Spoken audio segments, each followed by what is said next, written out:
Hey folks, this is Matt once again. Welcome back to another review for the John Candy Marathon. And we get, I would say, his first great role. Well, he was in the Blues Brothers, and I didn't review that because I've already reviewed it. It's on my channel. But even then, I would still say this is his first great role. John Candy is Oates. And Stripes, it's one of my favorite comedies. It's always tough to say which is my favorite Bill Murray film, this or Ghostbusters. I would say I get more laughs out of this film, although I think Ghostbusters is still very funny. On the other hand, Ghostbusters has that epic feel, adventure feel with all the ghosts and, just all of that supernatural stuff. The Proton Packs, the Stay Puft Marshmallow Man. While here is the Russians. But it's always hard for me to pick which I like more, but love this movie. This is a film I watched so many times as a kid. Still can laugh my ass off to this day. Very well directed by Ivan Reitman. A great score by Elmer Bernstein, who's no longer with us. Not only do you have Bill Murray and John Candy, you have Harold Ramis, may he rest in peace. Warren Oates, who's no longer with us. P.J. Souls, Sean Young. You have bit roles by people like John Larroquette has a supporting role. Judge Reinhold has a supporting role. Quite a few people in this flick. Great cast, excellent script. I know the original idea for this film for Ivan Reitman was Cheech and Chong in the army, but Cheech and Chong wanted all total creative control.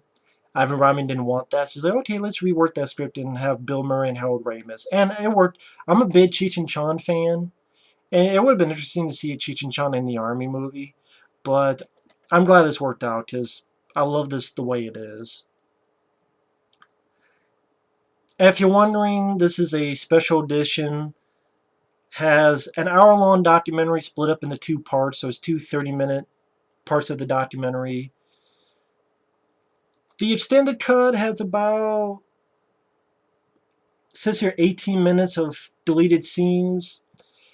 Most of our deleted scenes that it's understandable why it was cut out. Mainly this extended scene that went nowhere where Bill Murray and Harold Ramis, they're trying to leave boot camp and Harold Ramis accidentally takes acid and they parachute down and they're in South America or somewhere and then they get caught and then Bill Murray sings a song to get them out of the situation of being killed by these guys who are there. It wasn't, yeah. It's interesting to watch as a deleted scene because Harold Ramis was pretty funny. I mean, Harold Ramis acting as if he's on acid, that was pretty funny. But it does break the flow of the film, and even Ivan Reitman says it's kind of a shaggy dog story because it leads nowhere. It leads right back to where they started in the scene. So, and it wasn't that hilarious. So the extended cut, I don't think you really need to watch it. You do just watch the film and then watch deleted scenes by themselves. Yeah, I would say I prefer the theatrical cut more than the extended cut. But the movie itself, I mean, Bill Murray as Wiener, John Wiener, and the day where he loses his apartment. He says he loses his apartment. I don't know how he does, though. But his girlfriend leaves him. He quits his job as a taxi driver. He loses his car. And he's this cab driver, and he's getting this luggage for this old bitchy woman who won't give him a break. And he even says, perhaps you like to eat your luggage. And he's trying to put his luggage in, and he accidentally hits his balls. Oh, my balls. My balls. Oh, my balls. Meanwhile, Harold Ramis is teaching English. And does anyone know English? How about a little bit? You? You know a little bit? And the guy goes, son of beach, sheet. And the rest of the class goes, son of beach, sheet. And yeah, it doesn't really go well for that class. But back to Bill Murray, who's driving this bitchy old woman in the cab, who's putting him down. And Bill Murray's fucked with her. Oh, I'm a part-time photographer and taking photos. And, oh, I wish I hadn't drunk all that cough syrup. Oh my god, no, we're gonna crash, no. And then she tells about, oh, you'll always be a bum. And he goes, you know what? I don't think I want to take you to the airport. And I don't want to take your abuse. And he quits. He parks the car on the, walks off, throws his keys to his cab. He walks home. His car's taken because of payments. He drops his pizza he was carrying and the dress that he was carrying from the cleaners for his girlfriend. His girlfriend leaves him, and one line that always stuck with me: "You can't go. All the plants are gonna die." I just, you can't go. All the plants are gonna die. I just thought that was a very funny line. Then Harold Ramis comes home, and he's like, "How's it going?" And Bill Murray has his basketball and just slams it right through the fucking window. And then he goes, "Hey, can I have that ball back? Hey, brother, can I have that ball back?" And then the basketball smashes through the other fucking window. He's like, "Thank you." And then watching TV, and then pretty much Bill Murray gets the idea of why not join the army. And Harold Ramis, oh, come on, you can't even do 5 push-ups. And Bill Murray barely does 5 push-ups. So they go to the recruiter. The recruiter asks him, are you homosexual? Or Harold Ramis goes, no, we're not homosexual, but we're willing to learn. And Bill Murray goes, yeah, would they send us someplace special? And then the recruiter is like, I guess that's a no to both. And Bill's trying to get Harold Ramis. Dun dun dun dun dun dun dun dun dun dun. You could tell that these guys liked each other back in the day. It's just sad that Bill Murray's a dickhead. Let me put this. I love Bill Murray as an actor and a comedian. I think he's absolutely hilarious. Meatballs. I want to do a Bill Murray marathon one day. I really do. I love Meatballs. I love Ghostbusters 1 and 2. I love Scrooged. I love What About Bob? Groundhog Day. I even enjoyed Larger Than Life. I even enjoyed Man Who Knew Too Little. I even enjoyed his dramatic, some of them like Lost in Translation. I saw St. Vincent. I enjoyed that. But he's a dickhead in real life. Everyone knows it. People don't want to say it because, oh, he's cool. But he's a dick. You tell from all of his stuff that he's a dick. He treated Harold Ramis like shit on Groundhog Day. Didn't want to speak to him for decades. I don't even know if I want to buy him reconciling with Harold Ramis before he died. I'm like, fuck you, Bill. You had all these decades you could have done shit. I'm not talking about Ghostbusters 3. I don't care about Ghostbusters 3. I'm talking about just, this is a guy who helped you with your career. Whether it be on back in the day, this film, Ghostbusters 1 and 2, Groundhog Day. These are some of the films considered to be the best, most popular Bill Murray movies. This guy helped your ass. And for decades you want to give him the silent treatment because of some horse shit? Come on, Bill.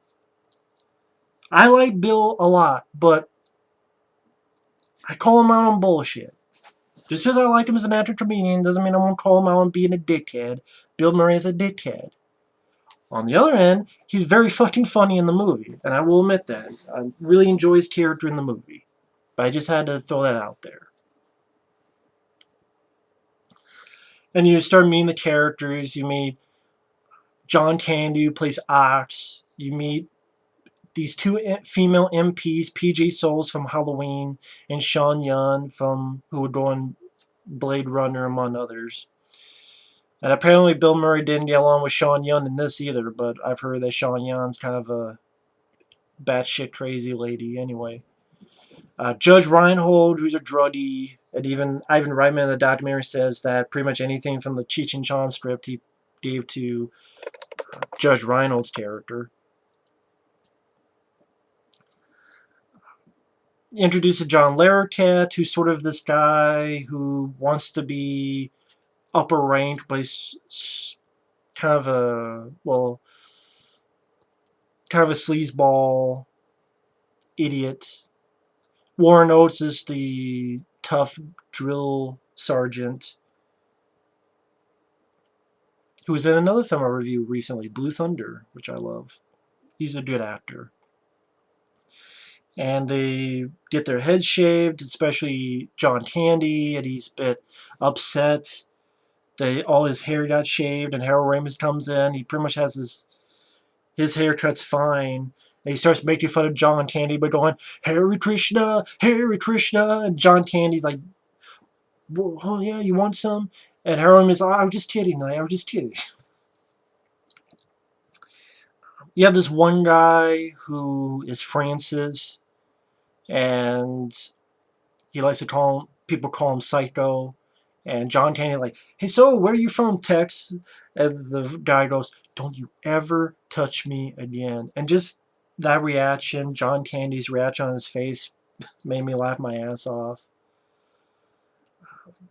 Great scenes. You have them when they first march and they break in that song. There she goes, just a walking down the street, saying do why diddy diddy dum diddy do. Then you have that whole scene where they talk with each other and introduce each other formally. And that's where the guy says, anyone calls me Francis, and I'll kill you. If anyone touches me, and I'll kill you. And then Warren Oates goes, maybe one of these men will save your life. And then Bill Murray goes, then again, maybe one of us won't. I think that's why he can play a good jerk, because he is a jerk in real life. But in the movie, you can fight too, where he can be a lovable jerk. Sarcastic in a fun way. John Candy talks about he joined the army to lose weight. It just, Harold Ramis's over-the-top reactions are funny. And just really sad because both those guys are gone. John Candy and Harold Ramis, two great guys, man. Of course, Harold Ramis read National Lampoon's Vacation, which had John Candy in it, and a bit part at the end, and it's just really sad. But, yeah, Harold Ramis doing all these,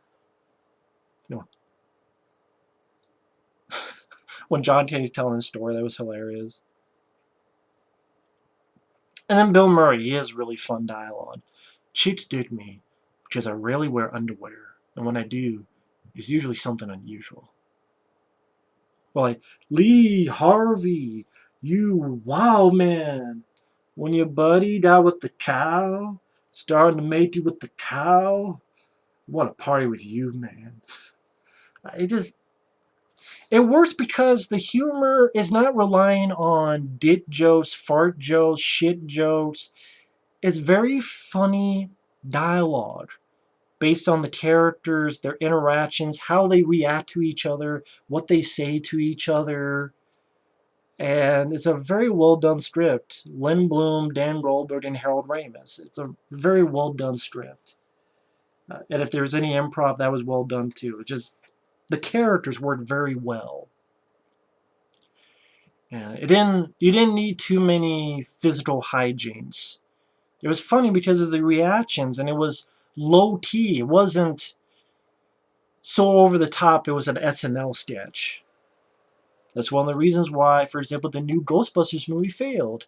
Was it because it starred women? It was because all the reactions, dialogue, events, and I'm talking about the events within the characters themselves, are so over the top and extravagant. It's like they're on a stage doing a play, or they're on an SNL skit where they gotta be over the top and flap their arms and make goofy faces. If you don't make goofy faces, it's like when Harold Ramis, he's doing it on purpose, and the focus is on John Candy. And most of it is well done dialogue and grounded in a certain kind of reality in a weird way. And the characters felt real, even though they're fun, and they felt real. For example, when John Candy, and then there's this other guy, I think the actor's name is John Diehl. They're playing poker. John Diehl's character is a numbskull. And John Candy's teaching him how to play poker, but he also goes, come on. Well, the guy asks, should I bet? And then John Candy goes, let me see your cards. No, don't fool, man, come on. I would bet. But, that's me. So the guy bets, and then, let me see your cards. oh, see, you got that, and I got this, so you lose. But then takes all the money. You're getting better, man. You're getting better. And then John Diehl goes, not that over the top, but it's like, huh? Stuff like that is a lot of fun to watch. Even to this day, I mean, this was a 1981 film, and this is funnier than any comedy I've seen in years. Even the ones I've liked. This is still funnier than any comedy I've seen in years. Just someone said it best that they do have to rely on being as shit jokes or dildos or something as possible. And sometimes that can make me laugh, but you didn't really need that with this. And yet, again, it's funnier than anything I've seen in the past 5 years, to be perfectly honest. And that's part of why Stripes works today. Funny is funny. Even when they're doing their training and they have like these dummies that they're supposed to put bayonets in, and Bill Murray has like the bayonet, I'm gonna walk on your ass, boy. And throughout, he's got to keep doing more and more push-ups in the rain. At one point, this mortar fucks up Warren Oates, and so the guys go out to this place where there's mud wrestling, and Bill Murray sort of gets John Candy to do it. John Candy doesn't want to do it at first, and then, come on, you're a lean, mean fighting machine.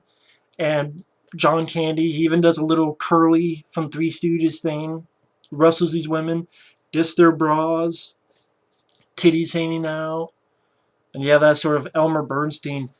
And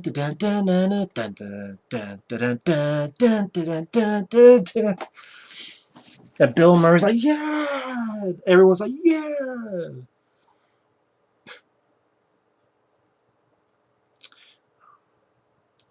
You have fun moments where Hal Ramis and Sean Young are together, and Bill Murray and PJ Souls are together. For example, when Bill Murray has the spatula and trying to get at her ass, and has that little, I forget what the hell it's called. I think like an ice cream scooper or something. And oh, what are you gonna do with that? The Aunt Jemima treatment. Or the scene where they have this thing they have to do in front of everybody, otherwise they don't pass. And they don't think they'll pass, and Bill Murray's like, knock it off! What the hell's the matter with you? Stupid! We're all mutts. Look at him. His nose is cold. Who cried when Old Yeller got shot? No one cried when Old Yeller got shot. And then he looks at John Candy. I cried my eyes out. And then John Candy's like, dude, we're not Spartans. We're soldiers, but we're American soldiers. We've been kicking ass for 200 years. We're 10-1. Now say what I say and do what I do. Leaves them in the training. They sleep in. They get there. The guy's like, where you been? Training, sir. What kind of training? Army training, sir. They do their presentation, do a great job. And then even the guy's like, so you did this all on your own? That's the Fat Jack. They pass. They go to Italy because they are going to protect this urban assault vehicle, the EM-50. It was like a armored minivan, or like armored van, really. That's what it is.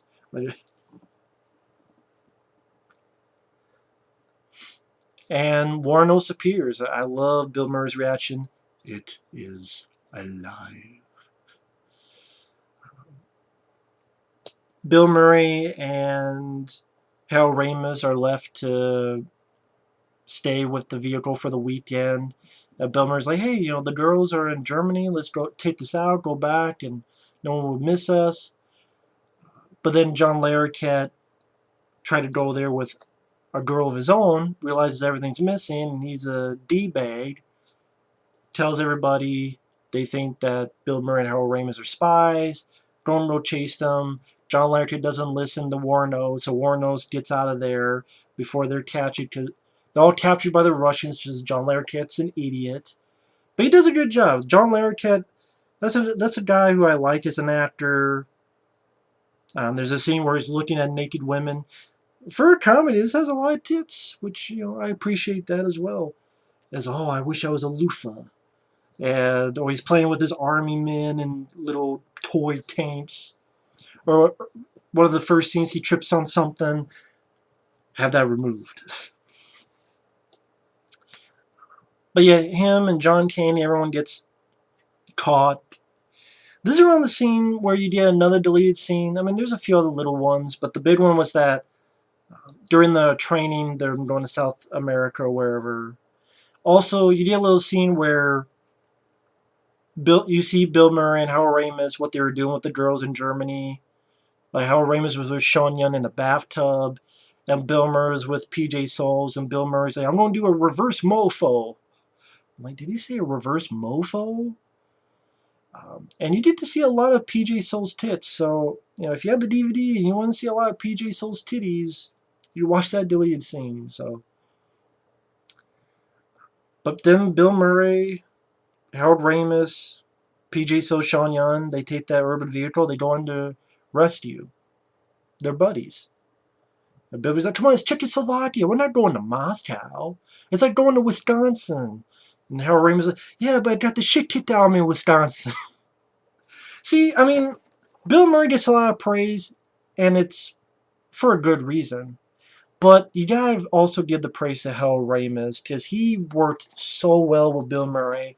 He's also very, very funny in film, Harold Ramis, and he does a great job. His reactions, his saying a line like that, but I got the shit kicked out of me with Wisconsin. So it's not just because of Bill Murray, it's because the cast do a great job. John Candy, with what he's given. Harold Ramis is fantastic. His interactions, chemistry with Bill Murray. And they go on, you get a fun ending where Bill Murray and PJ Souls rescue the guys. The door's stuck after this explosive, and John Candy's able to break down the door. Harold Ramis is driving the vehicle. They blow up a tank. Bill Murray and PJ Souls get the guys to the urban vehicle. I'm not going to go in depth on that. Some fun stuff.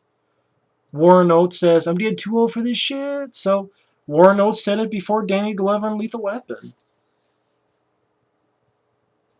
So they'll all help out, rescue everybody. They get out of there. And that's where you get the ending where Bill Murray and Harold Ramis come in on a plane, and there's the press, and they're on all these magazine covers. Like John Candy's on Tiger Beat, and Harold Ramis is on Guts. And it says, rape the Russians. They're pussies. Bill Murray's on I don't think they call it a Newsweek. I forget what they call it. Did they call it Newsweek? I know it says something like, this is the new army. Is America in trouble, or is America ready? And ends on a great note. I have no problems with this movie. It goes at a very fast pace. Yeah, you don't need to watch the extended cut. You just watch that separately and just stick with the theatrical cut. It's better. The casts are fantastic. It's very funny, very entertaining. It's whether you want to say it's the script, improv, whatever it was. Harold Ramis, Ivan Reitman, Bill Murray, John Candy, all those guys did a great job. A really great job. Wonderful music by Elmer Bernstein, fits the film like a glove. So many memorable sequences, whether it be That's the Fat Jack scene, or whether it be the basketball scene going through the window, or the call me Francis and I'll kill you, or chicks did me because I rarely wear underwear, and when I do, it's usually something unusual, or the mud wrestling scene, or a lot of great scenes. Stripes, it's a classic film, classic movie, love this film to death. I can watch this anytime. extremely rewatchable and extremely entertaining. And they don't make movies like this anymore. And that's the thing, these characters were blue-collar characters. They were. I mean, Bill Murray's character was a cab driver who got a lot of shit at him, lost everything, went into the army. Hal Ramis was a teacher, but nothing was going right. These were blue-collar characters. And they reacted in a low-key but very funny fashion. It was, oh, golly gee, goofball shit.